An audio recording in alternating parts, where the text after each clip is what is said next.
Well, good morning from St. Bart's in Midtown Manhattan. My name is Peter Thompson. I serve as the vicar here, and it is my joy and delight, whether you're joining us here in person on Park Avenue or online, to welcome you to the forum where each week we hold sacred conversations about the things that matter.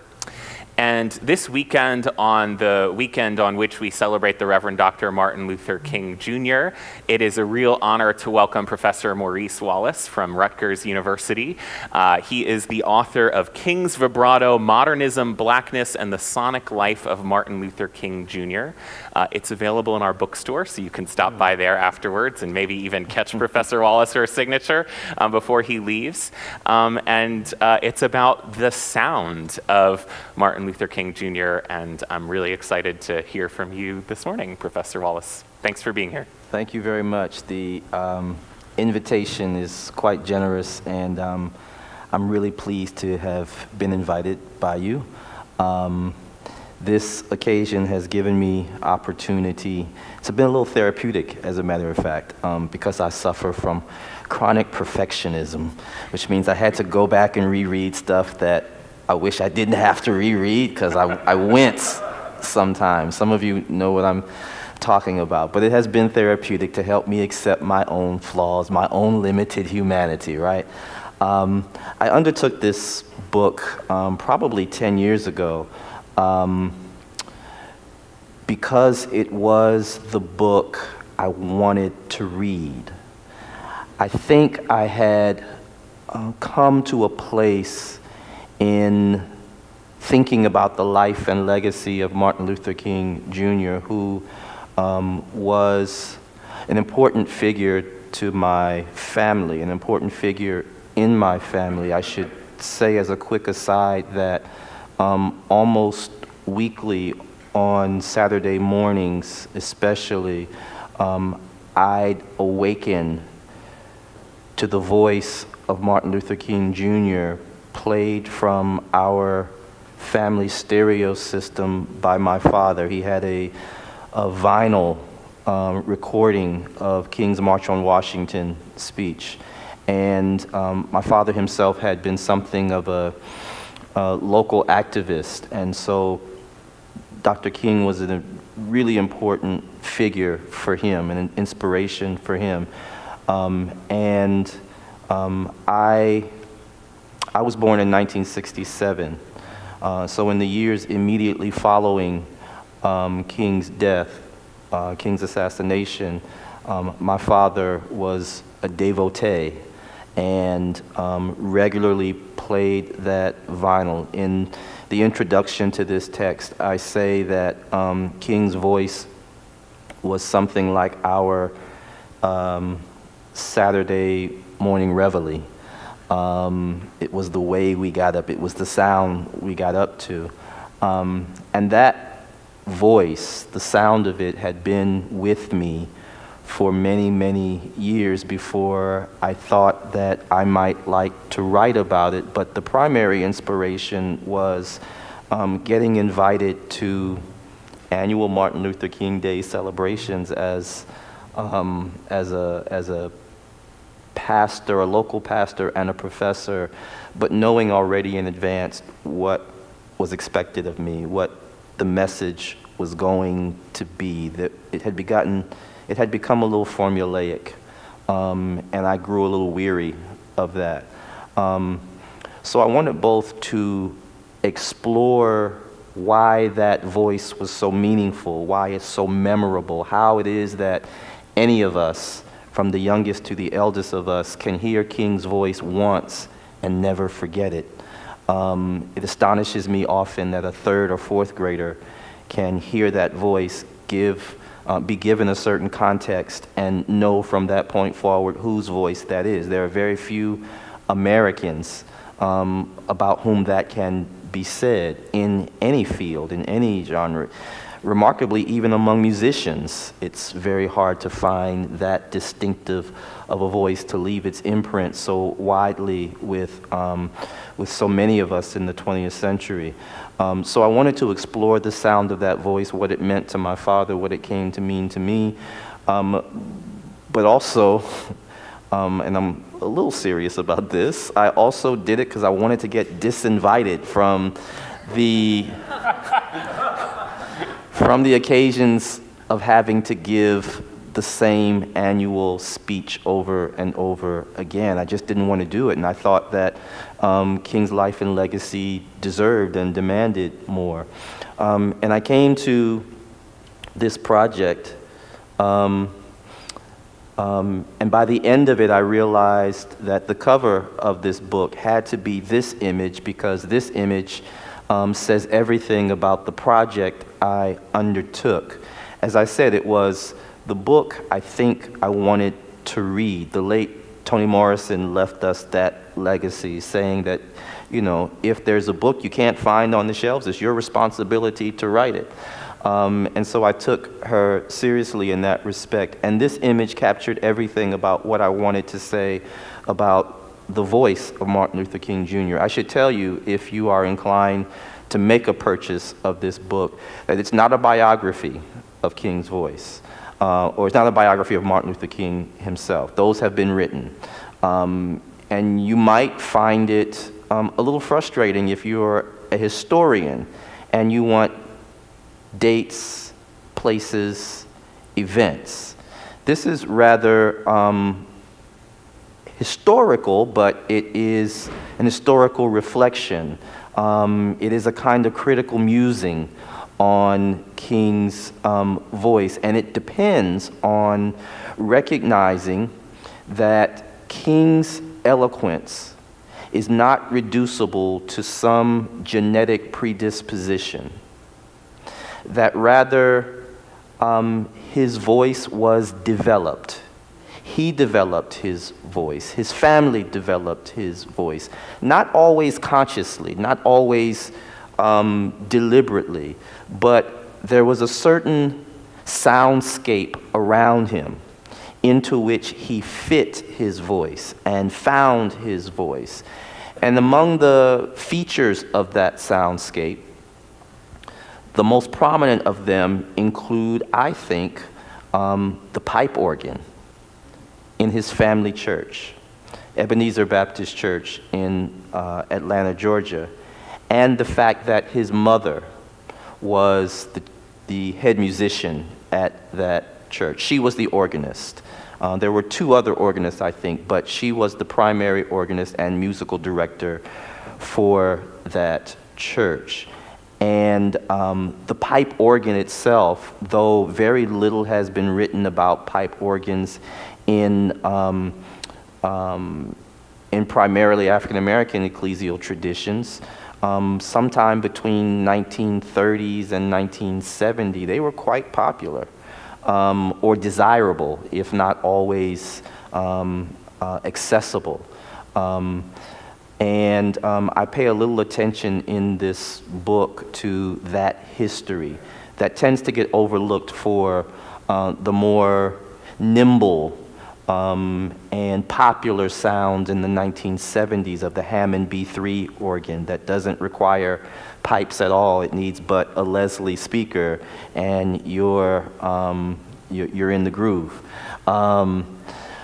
But among the features of the soundscape that I think shaped King's voice powerfully was the pipe organ, both at Ebenezer and elsewhere, which I want to suggest isn't even distinctive to Ebenezer, but there's a whole cultural mood that is sounded by and reflected in the sound of the pipe organ. The other thing closely related to the pipe organ itself is the ecclesial architecture in which the pipe organ sits, right? That there are certain architectures, certain acoustic architectures that lend themselves well to the open airing of the fullest sounds of whatever a given pipe organ is capable of. And so I think the Gothic architecture, the neo-medievalism of the churches that were popular among new constructions in Afro-Baptist and Afro-Methodist traditions also lent themselves quite well to the development of that voice. We don't pay a great deal of attention to that unless you are a regular speaker, a regular preacher. I am always much more at ease in the delivery of a presentation if the technology, if the sound system, if the microphones, like the microphones at St. Bart, are superior. I love it. There's a certain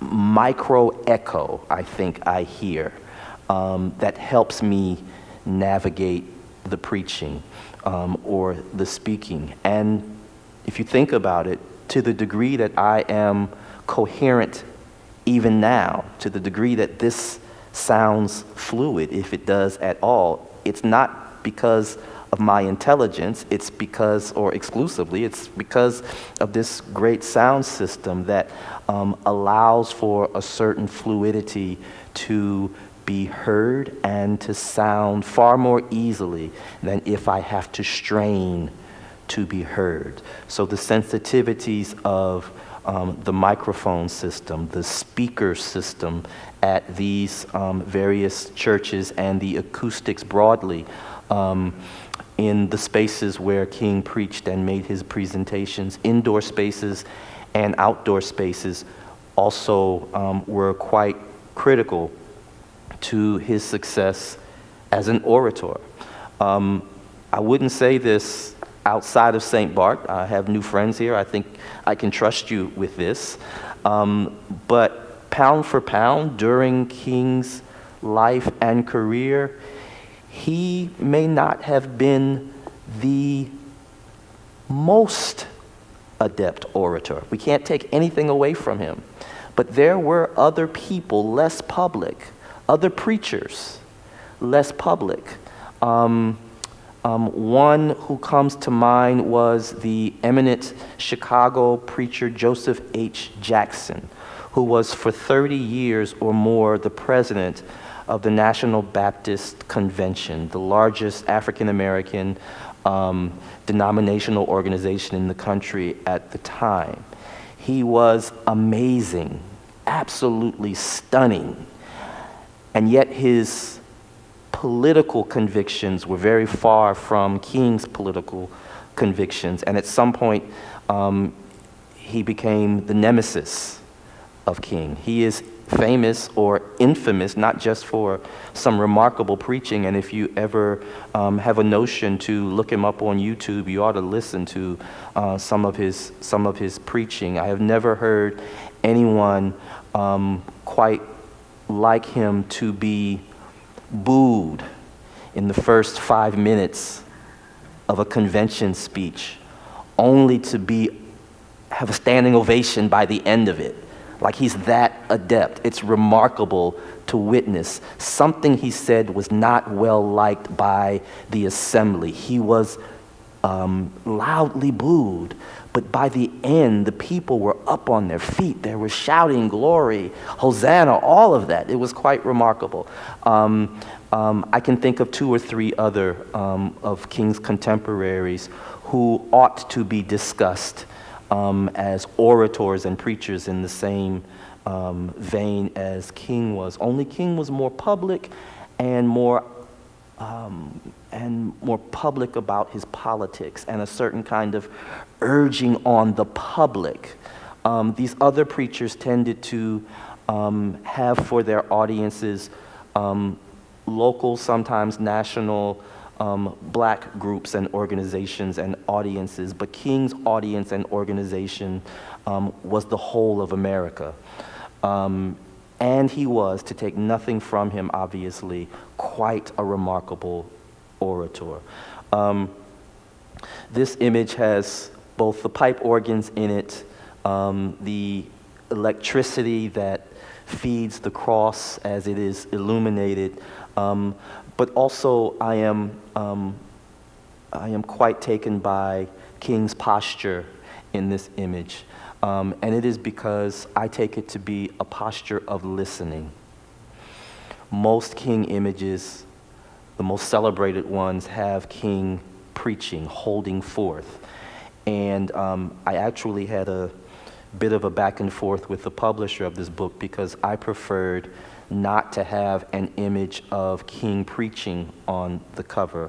I thought that's been done so many times, so often. In fact, I defy anyone to find more than one or two books about King, and there are volumes of them, that don't picture King preaching on the cover in some way or another. And so I thought, because I wanted to get away from the visual and have readers think about sound, that we might think of a more abstract cover that didn't simply remind us that he was an eloquent orator, but for all the reasons that I gave the press for not having a photograph of King preaching, because it's been done, because it's so popular, those were precisely the reasons the press said we have to have a photograph of him preaching, or have to have a photograph of his image because he is so recognizable. We dare not invest resources into this publication and risk people passing this book by on the bookshelf and not knowing it's about King, right? So I get it, but we compromised on this image where he's not holding forth, but he is listening. King was a great orator not because he had only a magical voice, but because he had magical ears, I like to think. That his ears were as sensitive as anything. And this image was taken at a church a Methodist church in Selma, shortly after the Selma to Montgomery march. And it's a very dark-hued image, but that's also part of the appeal of it for me. This is his home church, Ebenezer Baptist Church. This is about 1940, and you can see the elevated choir stand and the pipe organs in the back for an organ that was quite modern for its time. It was a Wurlitzer organ that many churches brought into its sanctuaries from theaters.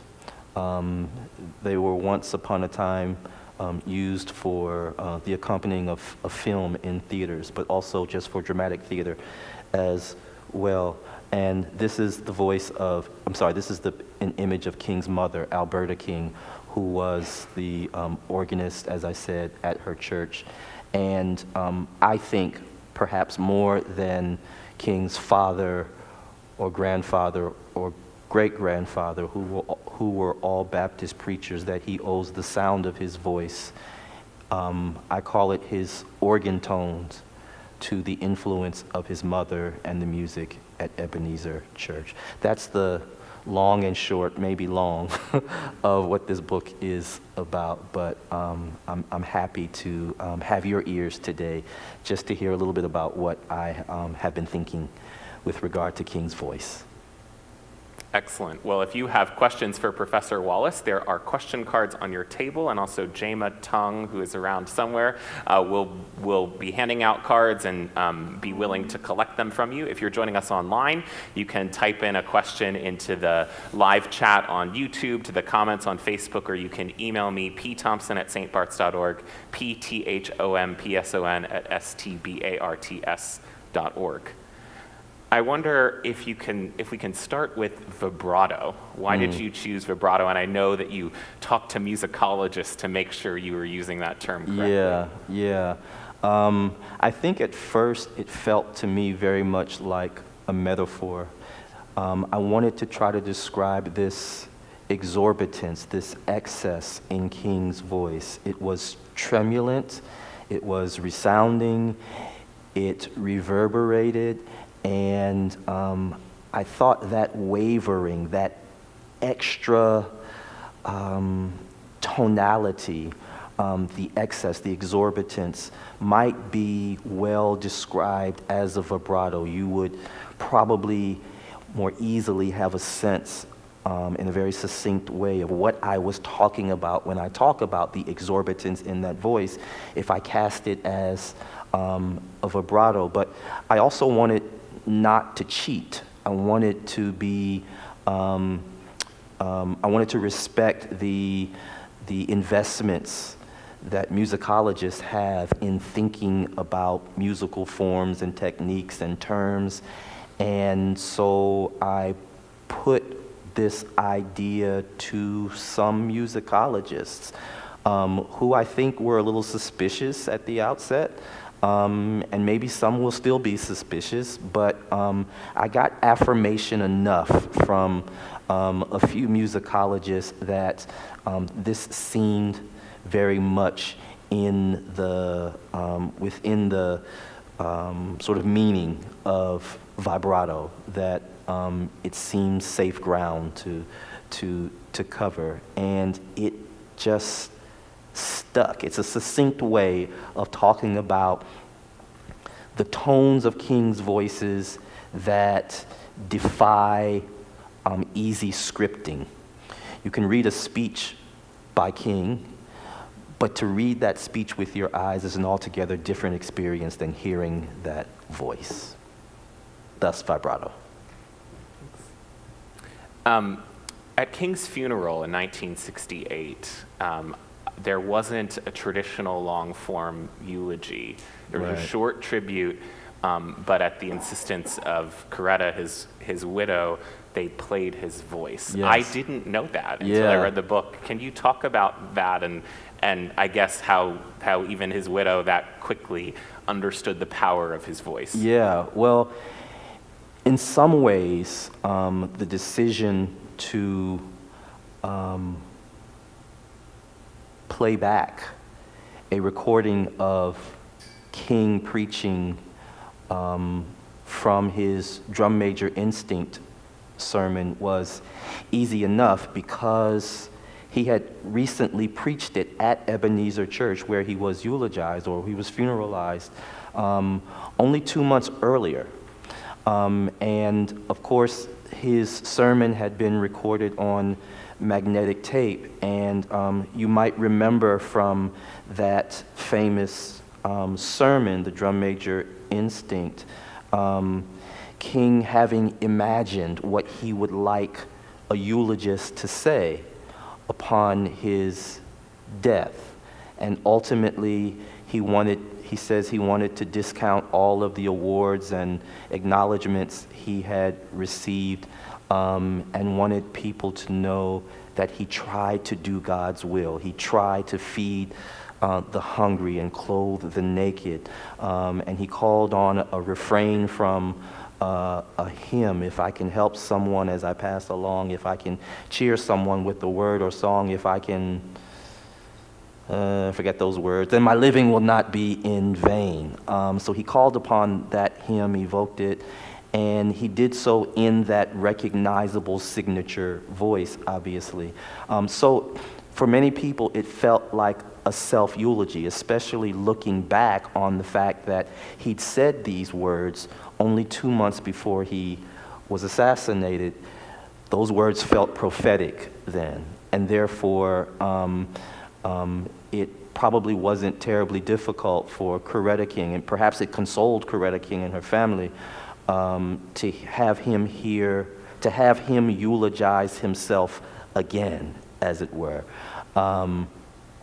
And it was quite a remarkable thing, not least because his daughter Bernice, who is now the president and CEO of the King Center in Atlanta, was 4 years old. And at 4 years old, she couldn't altogether comprehend that the voice that she was hearing was a recording. And there's video image of her reaction to hearing her father's voice overhead. She is looking around the sanctuary as if expecting to see him. It is moving, it is stirring. It goes to the power of that voice, maybe the intimacy of that voice. But for me as a scholar, it helped me separate King's voice from King's body. And so the object of my study is King's voice. And this funeral event gives me the perfect sort of scene for which to help my readers understand that the voice is the object of analysis, and I'm able to think about that voice apart from the person. So if anything, this book is a biography of King's voice, not King's person. We have a number of really good questions. Did Dr. King ever sing in his mother's choir? King sang as a child alongside his mother. There are documents of his singing childhood solos alongside his mother, but he did not, so far as I know, and certainly not as an adult, sing in the choir. There's an archive in Atlanta, the name of it escapes me, but it's at Emory University. I want to say Stuart Rose Archives. I'm probably getting that name wrong, but they hold the papers and the effects of the Southern Christian Leadership Conference, and there are recordings of King at worship and capturing his singing while he occupies the pulpit, preparing to preach. So we do have some modest sound recording of King singing, not in the choir, but almost in the same way that I could very clearly hear Peter Thompson singing this morning in the 9 a.m. service. He has a quite nice voice. That was another question someone had. Do we have any recordings of King's singing voice? Yes, very few. But, I'd like for you to think about the possibility that his best preaching is also singing, which is to say that vibrato approaches song. It's not song in the musical way, in the traditional musical way, but it's still musical, right? Let's say it's not music, but it's musical. And I think if we just shift our expectations of what we understand music to be, it's not very difficult to imagine King as a singing or song-like preacher. There's cadence, there's tone, there's vibrato, there's flight. All of it sounds quite musical to me. And I'm hoping that people will start to hear again King's voice as having a power unto itself that is almost independent of the content of any given speech. What do you notice in King's oratory over time? How does he develop from his earliest speeches and sermons into his later ones? That's a great question. King developed over time a series of set pieces. In his younger years of preaching in particular, he spent a great deal of time, I think, trying to develop these poetic, lyrical, sometimes figurative ways for describing the condition of our American lives, our American strife, our American aspirations. But at a certain point, once he had repeated sermons enough, he developed a certain facility to do a kind of virtual cutting and pasting. That he developed cadences, cadenzas of speaking, units of poetic expression from one sermon that he could call on at will and incorporate into the next sermon. So, and I have to say that as agile as he had to be to do that, he also, I think, relied significantly on his audience to help, because I think his audience also co-produced many of his sermons and speeches, by which I mean that the feedback that he might get from an audience was actually steering him in the direction of a certain set piece or the possibility of another set piece. I think, again, he had great ears, and I think listening to his audience lead him also made for a mature preacher who was not ever enslaved to a script, a written script, much as he carried script with him. Almost always he did. But they were more like templates rather than sort of full scripts of what he would say. He gave himself permission as he developed, as he got older, as he became more comfortable in the pulpit and more comfortable speaking to wider and wider audiences, including the I Have a Dream speech at the March on Washington. It had been scripted, it had been written, and co-written with a couple of other people who he relied on. But at a certain point, it was as if 200,000 people asked for something else. And he was courageous enough to depart from the prepared text. And what he delivered that day was what we remember most about that speech. So that's a kind of protracted answer to probably an easier question, but I'm an academic and a preacher. What do I say? And I was surprised that, or had forgotten that on August 1963, that wasn't the first I Have a Dream speech. Right. He had done it before, Right.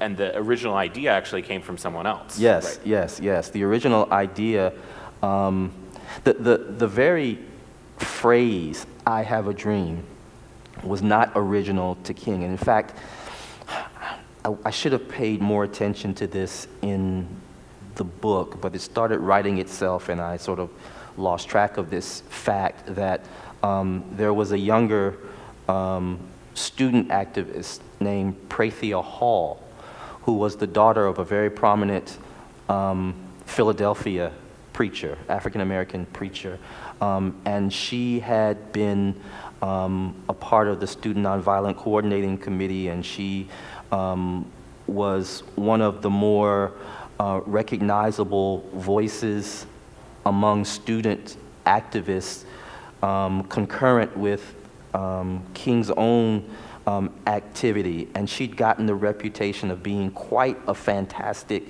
speaker in her own right, and very much a spiritual leader for the students. And the phrase was originally hers, and King had previously heard her use that expression, and it stuck with him. And Hall has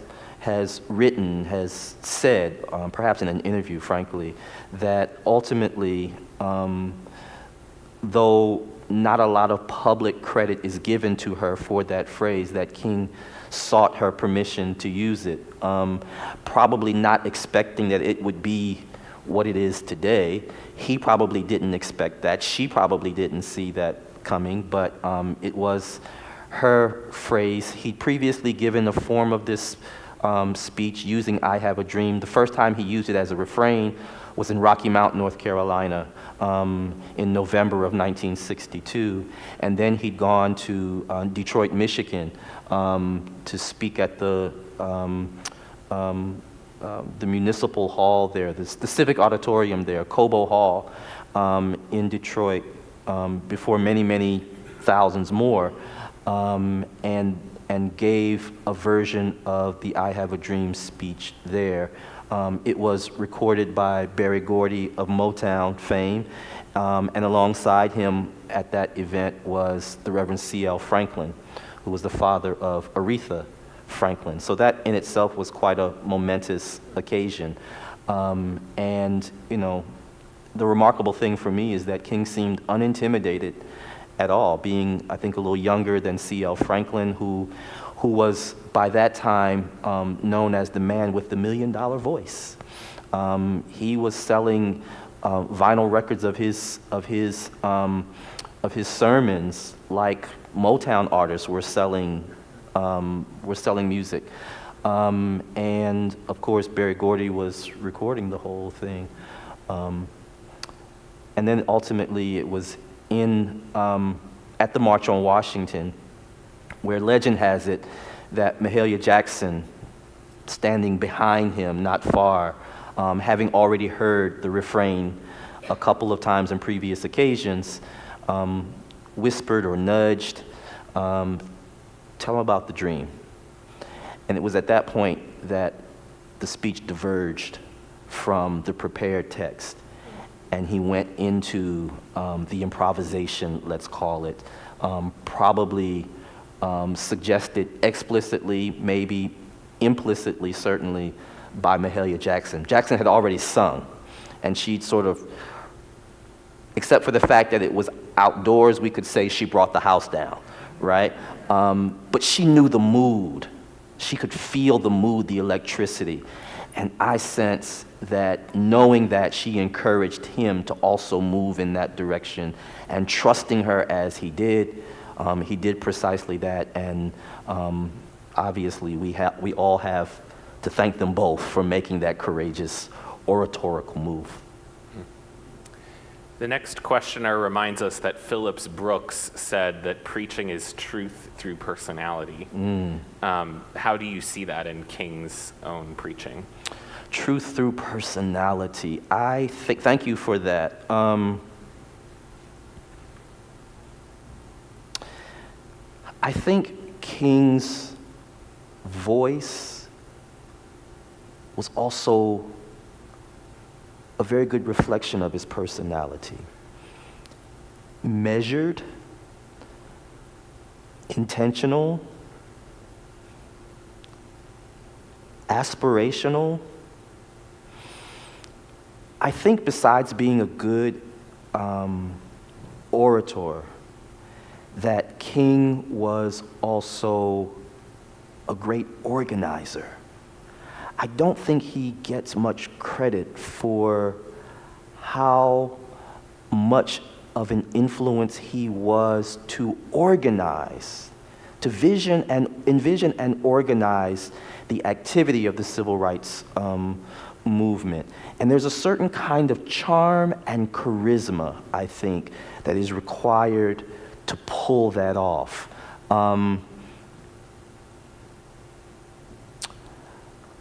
I think, I don't know, that's a great question. I want to think about it more, but I suppose that King was willing to trust his instincts. And though we might call his sermons and preaching performative, it wasn't performative in the interest of popularity. It was in the interest of of modeling a certain kind of integrity that I think he was calling us all to. You have a chapter in the book in which you talk about 4 women and their influence on King. Can you speak about women in preaching? Yeah, great. Another great question. I spoke about Prethia Hall a moment ago. I spoke about the influence of King's mother. The other 3 women featured in that chapter include Coretta King, who was herself a trained classical vocalist, having gone to New England Conservatory. The other figure is Mahalia Jackson. I mentioned her moments ago. And then Aretha Franklin.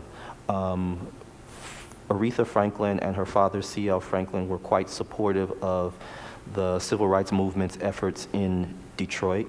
And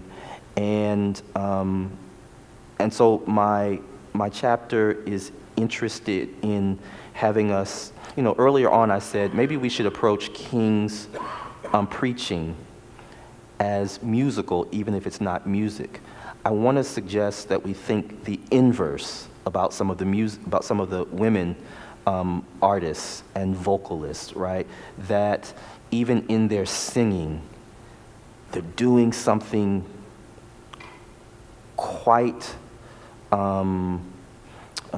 it's not enough to say it's speakerly or preacherly, but it certainly is message bearing. It certainly is more political than we'd like to think of it, more meaningful than we'd like to think of it as political and cultural work.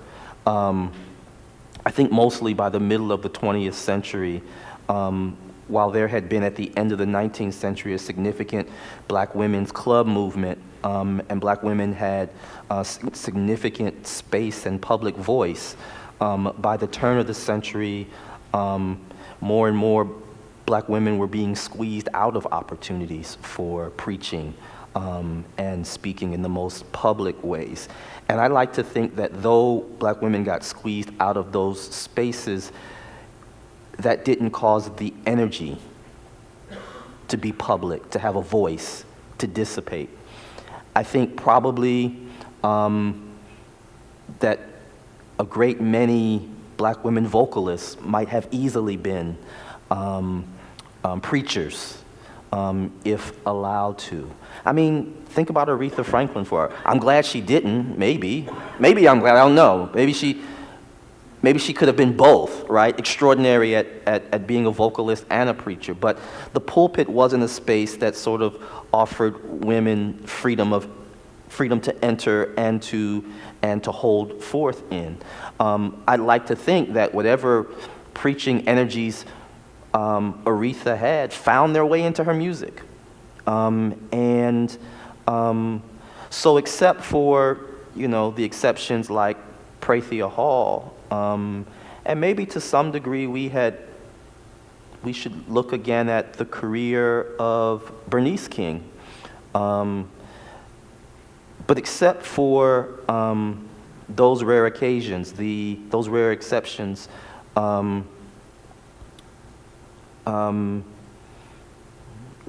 maybe rare is too strong a word, uncommon might be better. We have to look outside of the pulpit for the power of women's voices in the public sphere in the 20th century, well into the later part of the 20th century. I think that's my best estimation of what happens among women preachers. They don't get the spotlight or the space as male preachers do, and to the degree that they may have, for better and sometimes for worse, probably a lot for worse, black women preachers were having to replicate the voices of men, which is to sound like what we think a good male preacher is supposed to sound like, which kind of really, really narrows the range of possibilities for expression. I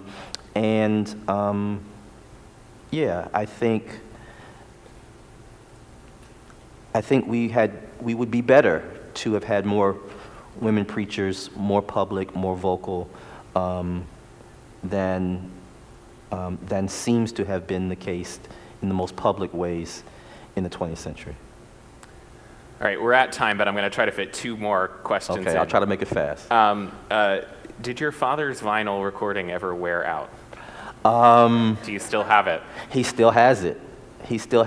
And he's not surrendered it. He still has it, which I hope says something about the quality of the thing itself, the recording itself. But yeah, it's an heirloom. Does he still listen as much? He does. Yeah. I don't know if he listens to it weekly, but but it's still important to him. Very important. At the 11 o'clock service, the choir is going to sing an arrangement of Precious Lord. And you write in the book about Thomas Dorsey, who wrote Precious Lord. And one of the last things King ever says is, play Precious Lord. He says a little bit pretty or something like that, right? Yes. I want you to play it pretty, yeah. Yeah. Can you talk about Precious Lord specifically? Wow. Precious Lord was said to have been King's favorite hymn. If you saw the film Selma, you might remember a moment in which, in one of his very desperate and dire moments, feeling helpless, he makes a phone call to Mahalia Jackson, played by the vocalist Lettucey, who I think is to be playing somewhere nearby soon, doing Nina Simone. But in any case, maybe we can get her to sing Precious Lord. But Lettucey or Mahalia Jackson sings Precious Lord over the phone to King to try to build up his courage and his strength again. And it's a nod to the awareness, the wide awareness that simply was an important hymn to King. It's a dark, brooding, deep-toned hymn, slow, measured, full of feeling. Aretha Franklin has many people have sang. Aretha Franklin is an amazing rendition of it, but it was written by Thomas Dorsey, not the jazz Thomas Dorsey, but the blues become gospel musician Thomas Dorsey, who was the musical director at one time for Ma Rainey, and he, to make a long story short, this song was written on the death of his wife and son in childbirth.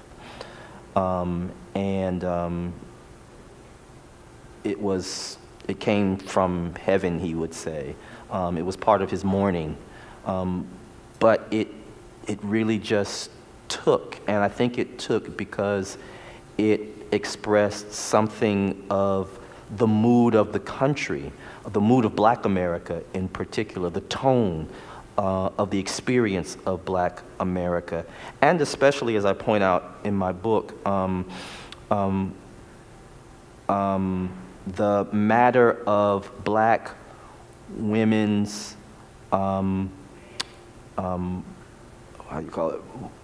Black maternal and infant mortality rates were as high in the 1930s and 40s as they had been in the pre-hospital era of the late 19th and early 20th centuries.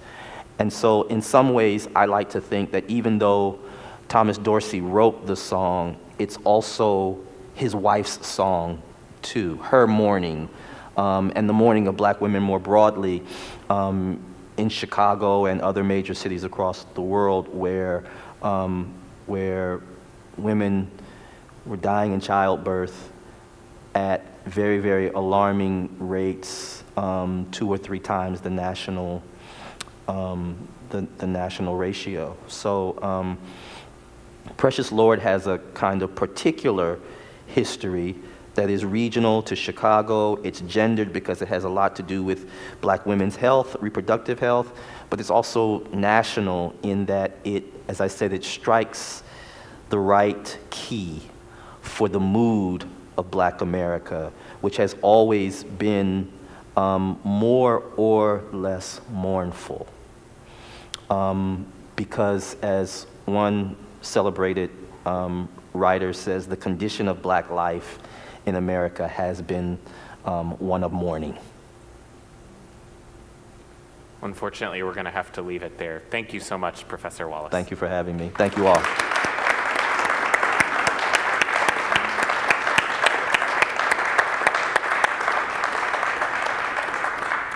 And thank you all for being here. If you stick around for our 11 o'clock service, you'll have a chance to hear a little more from Professor Wallace, who'll be preaching at our 11 o'clock service. And you can join us either online or here in person. We hope you'll do that, and we also hope you'll be back next week for the forum. Our own Rob Radke, who's the president and CEO of Episcopal Relief and Development, will be talking about his recent sabbatical to Spain, walking the Camino there. So see you then.